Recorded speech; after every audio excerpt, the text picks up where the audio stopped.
morning, or depending when you're watching this, good afternoon, good evening, or good night. My name is Ross, and as always, told out of voice of radio.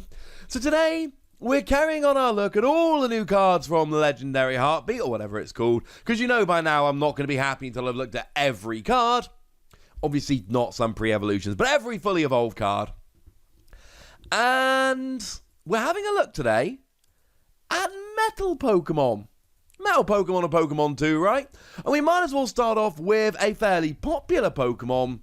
It's Lucario. Lucario has a lot of fans. Lucario gets a lot of cards. Lucario was actually a playable Pokemon in Pokken Tournament, which goes to show you some level of love that the Pokemon Company has for Lucario.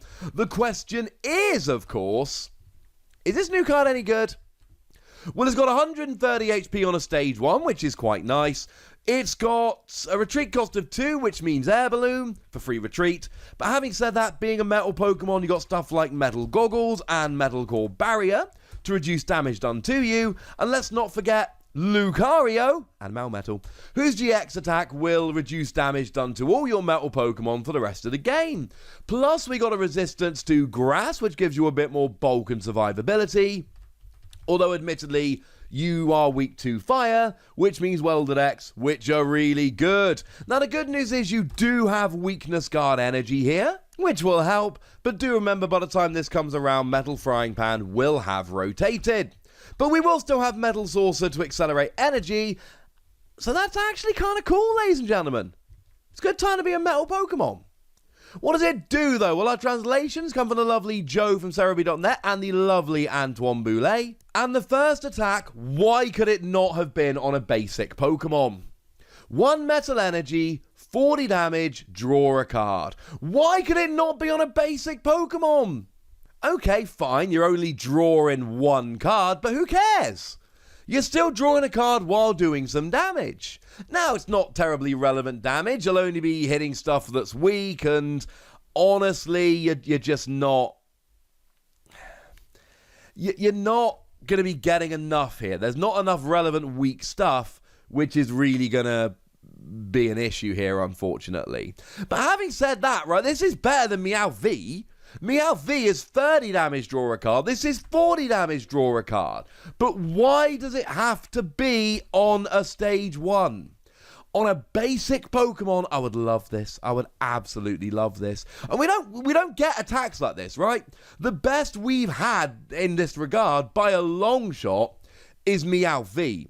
We don't generally get Pokemon that deal damage and draw a card. There's plenty of Pokemon out there that can draw you a card, but they don't deal damage while drawing a card unless we're talking about Meowth. But why does it have to be a stage 1? If I could go second and use this, I'm all over it, ladies and gentlemen. But I can't. Which means, best case scenario, I go first. My opponent has a turn, and then I do this. And 40 damage is quite nice. But it's still... It's not enough when I'm on my second turn. It's not. I want to be able to do more damage or draw more cards. It's just... It's so close to being a really nice attack, and it just never gets there. Now, as for the second attack, 160 damage for free energy. This Pokemon can't attack during your next turn. Not hating it. I'm not hating it, ladies and gentlemen. I mean, it's not cheap, but we do have Metal Saucer, alright? A Metal Saucer will help greatly here. It will not necessarily make it good, but still make it payable. And that's okay. That's quite nice. And 160 is good, but it's not really getting anything. Like your first 4, 160, that's a one-hit KO on a Dedenne. No, it isn't. Dedenne's got a resistance to metal. Now, imagine if this was a fighting Pokemon. Imagine if it was a fighting Pokemon that could use Metal Saucer. I mean, that would be ridiculous, but it'd be so good. As it is... it's not bad, right? Free energy 160 on a single prize Pokemon is a decent amount of damage. And I'm not arguing for a second that it's not. But that doesn't make it good. You're getting, essentially where you are here, you're 2-hit KOing almost anything. With a Vitality Band, you will be 2-hit KOing anything, even the really big boys like Snorlax. And you're one-hit KOing basically any single prize Pokemon, but you're not really getting any multiple prize Pokemon. The thing that I come back to here is, if I'm looking at a Stage 1 Metal Pokemon, and I'm getting free energy on there, I want Copperaja. And I know Copperaja's attack stops working when you've got 8 damage counters on, but I also know it does 220 damage. The first attack does more damage, although it is for a second energy, and it's got 190 HP. That's where I'm going. I'm not looking at this Lucario and thinking anything more than, oh man, that first attack's so close to being good. Apart from, man, that second attack's like a worse Copperaja. And that's essentially where we sit. Let's go ahead and give it 3 Wassies. It's not a bad card. It's just not really giving us much of a compelling reason to play it over similar cards. I'll let you decide how bad that makes it. Now, the other Pokemon we need to look at in this video is Galarian Stunfisk. 120 HP is nice for a basic. And, I mean, it's not up there with some of the legendaries, but it's not a legendary. And it's got an ability. While it is your active Pokemon and it takes damage from your opponent's attacks, put 3 damage counters on the attacking Pokemon. Oh, it's one of those. Yeah, we see these kind of Pokemon quite a lot. You want to do any damage to it, you got to take 3 damage back. Now, the fun thing here, of course, is that we've just had it confirmed that we're getting a reprint of Rocky Helmet. And if there's a Rocky Helmet attached, then your opponent takes 5 damage when they attack Galarian Stunfisk. And that's quite nice, but it's not going to win you the game. Like, there's not a lot of 50 HP Pokemon out there. I mean, Snom, but Snom ain't going to be attacking into you, ladies and gentlemen. Although you do hit Snom for weakness, so that's kind of funny. But you won't need to. It'll be KO'd. The fact of the matter is, abilities like this are rarely a reason to play the Pokemon, unless you take a huge amount of damage, or unless you have a huge amount of HP, neither of which is really true for Galarian Stunfisk. Although, to be fair, Lucario and Melmetal's GX attack, Metal Goggles, you're taking 60 less damage from attacks. But then again, if you're playing Metal Goggles, you're not playing Rocky Helmet, so there is a choice you got to make there. And this is, again, it's just a bit awkward.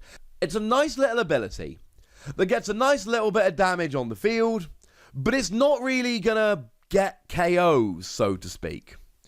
And that's a slight bit of a problem for me. But if we can combine it with a really nice attack, it's all going to be totally worth it.